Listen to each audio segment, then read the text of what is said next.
Before your kids hit the pool this summer, we have a very important hidden danger to warn you about. It's called secondary drowning. For this week's Family 411, Dr. Melissa Sparrow, the clinical director for the Pediatric Inpatient and Emergency Services at GBMC, is here to explain what secondary drowning is and how it can be deadly. Dr. Sparrow, thank you so much for coming in.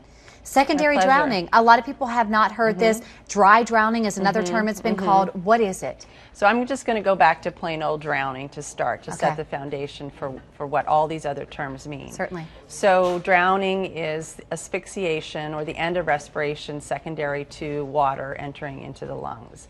And so when you have a drowning incident, a real drowning incident, somebody dies because they become asphyxiated. Yeah. But then what else can happen if somebody doesn't actually die, but they get water in their lungs, or there's some kind of major event in the water where the person goes underwater, is submerged, is pulled out, coughs, gags, vomits, maybe needs to have their stomach pumped a bit. Then that person can go on and seem okay for a few hours. They can recover.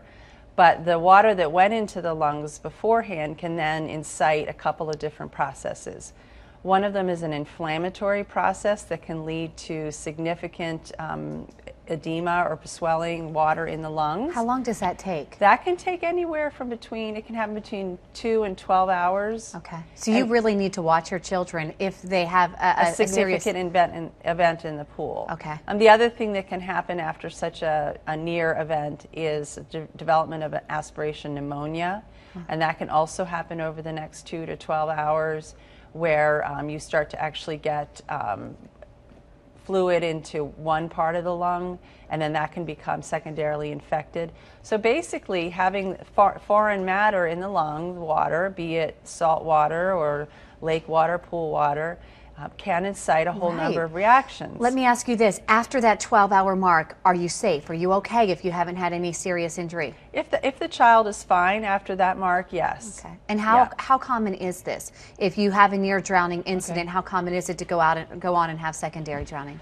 Well, secondary drowning by definition would be drowning or dying from these after effects, and that's incredibly rare. Okay. It happens just a few times a year.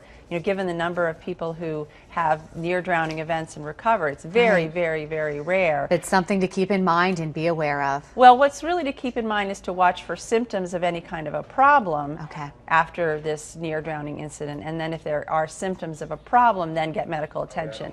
If these situations get medical attention, then the children can be supported while their lungs recover. So actual death from this process is incredibly rare because people will seek medical attention. Dr. Sparrow, thank you so much. We want to let you guys know, if you want more information on secondary drowning, please go to our website, read up, foxbaltimore.com/morning.